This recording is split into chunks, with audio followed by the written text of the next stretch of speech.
অব্যাহত বৃষ্টিতে কুড়িগ্রাম শহরে দেখা দিয়েছে জলাবদ্ধতা। দুর্ভোগে পড়েছেন শহরবাসী। এ নিয়ে জানাতে যুক্ত হচ্ছেন সহকর্মী জুয়েল রানা। জুয়েল, জলাবদ্ধতার কারণ ও দুর্ভোগ নিয়ে বিস্তারিত আমাদেরকে জানাবেন।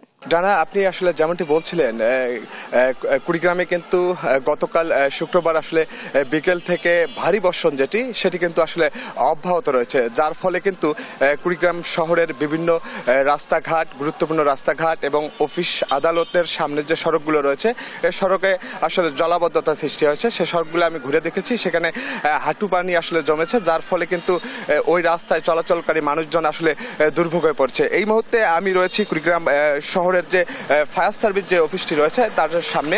আপনাকে যদি একটু দেখাতে চাই, এখানে কিন্তু গতকাল থেকে যে ভারী বর্ষণ হয়েছে, যার ফলে কিন্তু এই ফায়ার সার্ভিস অফিসটি আসলে অফিস চত্বরে আসলে হাঁটু পানি জমেছে।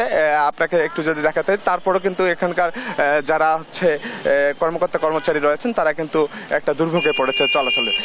এছাড়াও আমরা সকাল থেকে দেখেছি এই ভারী বর্ষণের ফলে কিন্তু দিনমজুর শ্রেণীর মানুষ যারা রয়েছে, খেটে খাওয়া মানুষজন রয়েছে, তারা কিন্তু একটা বিপাকে পড়েছে। কেননা মানুষ আসলে খুব একটা প্রয়োজন ছাড়া আসলে ঘরের বাইরে হচ্ছে না। এছাড়াও কিন্তু স্থানীয় আবহাওয়া অফিস বলছেন যে আগামী 9 তারিখ পর্যন্ত কিন্তু আসলে বৃষ্টিপাত থেমে থেমে অব্যাহত থাকতে পারে। এছাড়াও কিন্তু গত 24 ঘন্টায় আসলে কুড়িগ্রামে 157 মিলিমিটার বৃষ্টিপাত রেকর্ড করা হয়েছে।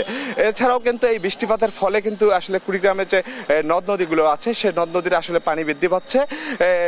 নদী পাড়ের যে মানুষজন রয়েছে তারা কিন্তু একটা আতঙ্ক রয়েছে। ডানা, এই ছিল আসলে বৃষ্টিপাতের সর্বশেষ পরিস্থিতি কুড়িগ্রাম থেকে। ধন্যবাদ আপনাকে।